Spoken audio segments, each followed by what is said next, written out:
Welcome back to WaterparkRanger's Let's Play Paper Mario and the Thousand-Year Door. In the last episode, we started exploring this new... I don't even know if I can call it a dungeon, but this new area called Riverside Station.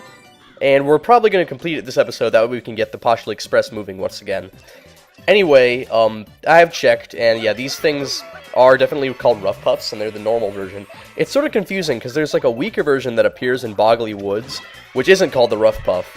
And unless I'm mistaken, the original Paper Mario, the Rough Puff is the original member of its species that you find first. It's pretty confusing, because in this game, you find pale piranhas first in Boggly Woods.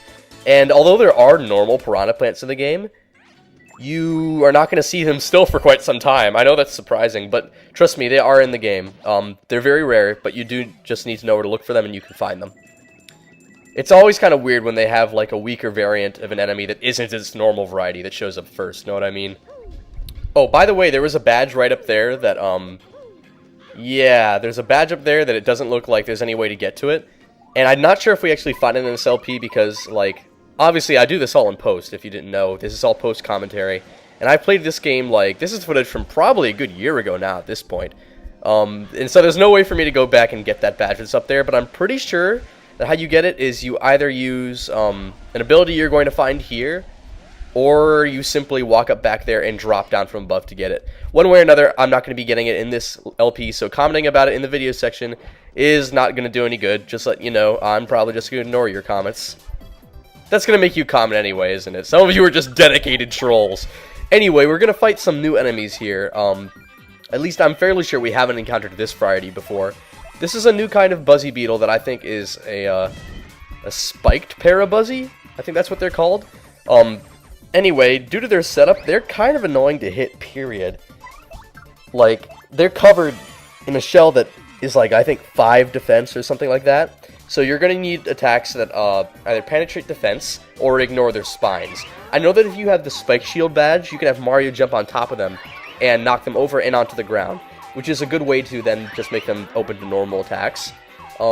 Otherwise, you're going to have to find extra ways to the defense, and one thing that I like to do is use Earth Tremor, because it can go through their defenses. So even though Earth Tremor doesn't do that much damage anymore, it's still enough to take care of creatures like this.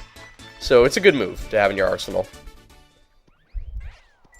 Alright, and now to deal with the next one. If he would come to us, because I want to strike first. Very good. And before we go through that little rolling space to the left, I'd rather go down here and clear out the poison keys, because otherwise they're going to be a problem for us, because we're going to have to go through here a few times. I'm actually going to be speeding up the video for a little while, just so you can see what's in the roller maze. I'm going to do all that part sped up, that way you don't have to watch that at normal speed, because I do fail quite a bit there, and all the cutting would have made it really hard to follow. So first things first, we're going to take care of 4 poison pokies at once. Of course, our priorities are the ones with the items. Unfortunately, this guy used his item, which is like some sort of vampire thing, which takes HP from us and gives it to him. I'm pretty sure that actually that's an item that we ourselves can buy at stores, but I don't know whether you could tell. I'm not much of an item user in this game. I know that if you really aren't using items, there are some badges that will let you use multiple items in one go. I think they're called double dip, that let you use like 2 items in a turn. There's also double dip P, which is for your partner, meaning that you could, I think, potentially be using like 4 items in one turn, which is kind of overkill. But I mean, I prefer using my badge points into other things, because I like my normal attacks and I think they're cooler and more fun to use. Because I feel like items just don't take the same amount of skill to pull off, because there's no real timing, unlike with all your normal, like, battle moves. Alright, now that we've disposed of them, we're going to jump back up on the trampoline, because there's no way forward from here, because the bridge is out. So you gotta go up the trampoline, and then use Mario's tube rolling ability to go through the tube maze, and I'm going to speed that section up, so just enjoy it as long as it lasts.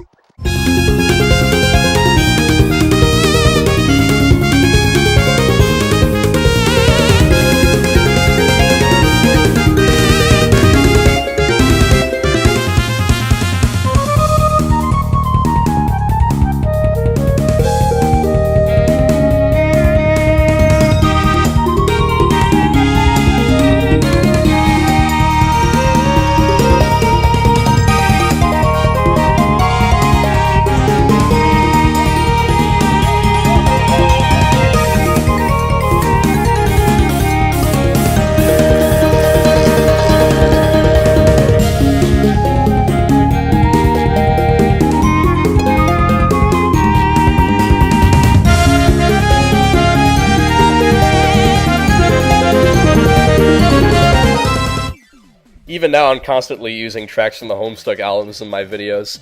In case you didn't know, the story's kind of coming to a close now. It's in its final, I guess you could say, chapters, because acts have been so hard to pace recently. With the first 4 acts kind of being the first third of the story, then Act 5 being like the second third, and then 6 and 7 seem to be the last third. I think that's going to be a good way to summarize it once it's all over. But anyway, I guess once it's over, there's not a better time to jump into it, really. Because by that point, really, the whole story will be over, so you can read it from start to finish if you'd like. Little confession I have to make is that I'm probably not as big of a fan of it as I used to be, due to it just kind of getting... It sounds crazy to say, because the story's always been about increments and, like, scale, but it kind of got too, like, huge for my tastes, in a way. Like, when a story kind of deals with, like, a multiverse, it's not necessarily, like, harder to follow, but it's sometimes harder to stay interested in the whole thing. Like, there are certain parts of the story which I love and I think are fabulous, and certain characters in it that I think are totally awesome, like the Striders and, Vriska later on. But then again, I guess you could say the same thing for any good story or series. There's always going to be parts that you're just not a fan of, and don't like as much. Like, I love the Lord of the Rings trilogy, but I've always kind of hated the scenes with Aragorn and his dreams, with, I forget what her name is, Arwen, there we go. Those were always just, like, the least inspired, like, parts of the entire trilogy to me. They just felt like shampoo commercials or something. They didn't feel like Lord of the Rings. So nothing's, like, totally perfect. There's stuff you'll enjoy, and then there's stuff that you'll think, that could have been done better. It's all about, enjoying the parts that you liked the most. And yes, we are actually just fighting normal Goombas in here. Because this is, like, a completely stupid section of this chapter that makes me think that this game is in some ways, like, the developers were, like, running out of ideas or something for some of these areas. They must have designed, like, Riverside Station either first or last. Because some of these puzzles are just stupid. Like, you go into this room and fight normal Goombas for no reason. And then you have to hit those switches, like, just the number of times pictured on each one. It's not even a hard puzzle, it's just stupid. To make these things appear that don't even, like, mesh with the look or consistency of the entire level. And it just kind of bothers me. I guess this is another thing that you can say is, like, a mediocre part of what is otherwise a really good game. Oh well. But I guess that's, we're getting kind of into a deep subject here. Let's just read the Ultra Boots thing first and get back to this discussion later. This is one of Mario's last items here. Hi, it's me again. Toadette, it's nice to see you again. Way to get the Ultra Boots. Now your jump attack power will go way, way up. And you can use a new jump technique too. Let's practice it right now. It's a little hard, but I know you'll get it. Just hold down A and rotate the control stick to make your body fold up. Then release the A button to do a giant spring jump. Remember, though, you need to rotate a lot before you can press A. Okay, hold down A and rotate the circle stick, a control stick, and then release A. So Mario will bunch up and then spring upwards. The spring jump can help you reach new areas since you can grab pipes above you. Move the control stick left or right to move along a pipe and press B to let go of the pipe. Simple enough. Wow, way to go, Mario. I don't want to try it again. I got it. Okay, now you've mastered the spring jump. You can grab pipes on the ceiling now, so I'm sure you'll access lots of new areas. The spring jump also lets you attack blocks and other things in high places. Oh yeah, you can use the spring jump in battle too. So, see you next time, I guess, and good luck on your quest. Anyway, that's our new ability, and we're going to be using it out here. I guess Mario's abilities that he gets for himself, as well as the partner's abilities, can almost kind of be likened to, like, getting a new item in a dungeon in Zelda. Like, it's pretty clear, like, that's how you're going to use it to progress, like, as soon as you find it. So, the pipe, they give you that little outline of, like, water drops on the floor, which is really cool attention to detail, unlike that previous room with the stupid, like, incredibly easy switch things and, like level 1 Goombas, or extremely weak Goombas, that makes no sense at all. Anyway, back to what I was saying, like, that part in that room back there was kind of like a mediocre part of what is otherwise a very good game. And the deal with that, and basically anything that's mediocre and something really good, is I have to say, like, as fun as it is to complain about it, I ultimately always end up feeling really split over mediocre parts in games or movies or books and anything I experience. Because, on one hand, it's really kind of annoying to have something that just doesn't mesh with the good parts of the story. It just really kind of throws off the mood, and it's like, why is this part in here? It's kind of bringing the whole package down as a result. But on the other hand, it also makes you appreciate how good the good parts are. You know what I mean?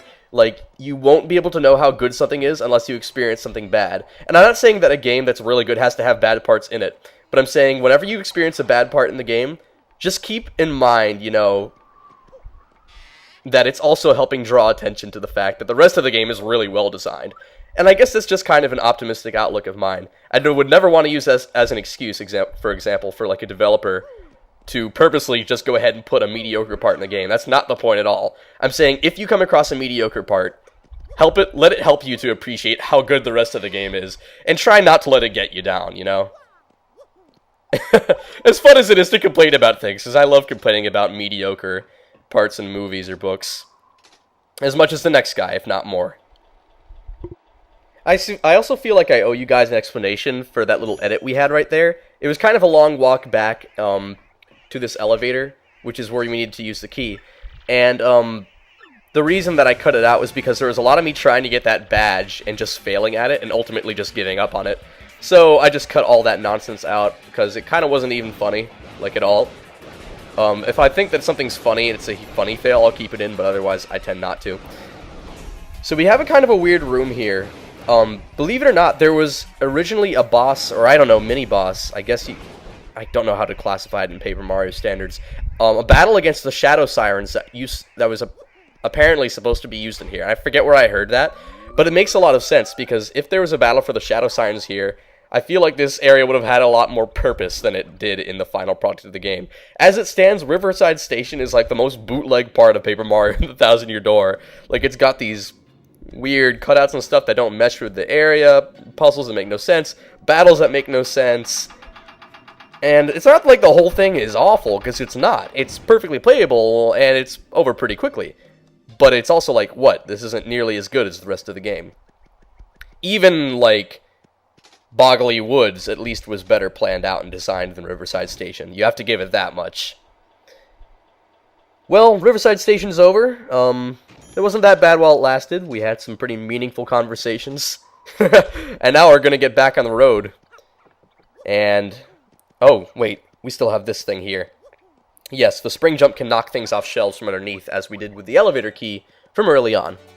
Close call P. Okay, that could be useful. I occasionally equip Close Call, but more often I like to use things that give us more attack power than dodge power when we're low on HP, because it's fun to be a little bit riskier in Paper Mario and Thousand Year Door. It's fun to play it risky sometimes. Really risky people will do all BP runs, and it's not exactly my thing, you know? Because I like to have a little bit more HP and FP. And the more that I've played the game, the more that I've ultimately come to realize that the most fun way for me to play the game is to focus mostly on the HP and FP, actually. Because the more BP you have, true, the more strategic you can get, but actually, like, the more chance you'll stand in any battle. That's just a fact. BP makes you far more powerful overall. Attention all passengers, thank you for riding the Exodus Express. Our next stop is our last, Poshley Heights. Anyway, we're going to be doing Poshley Heights next episode. See you then.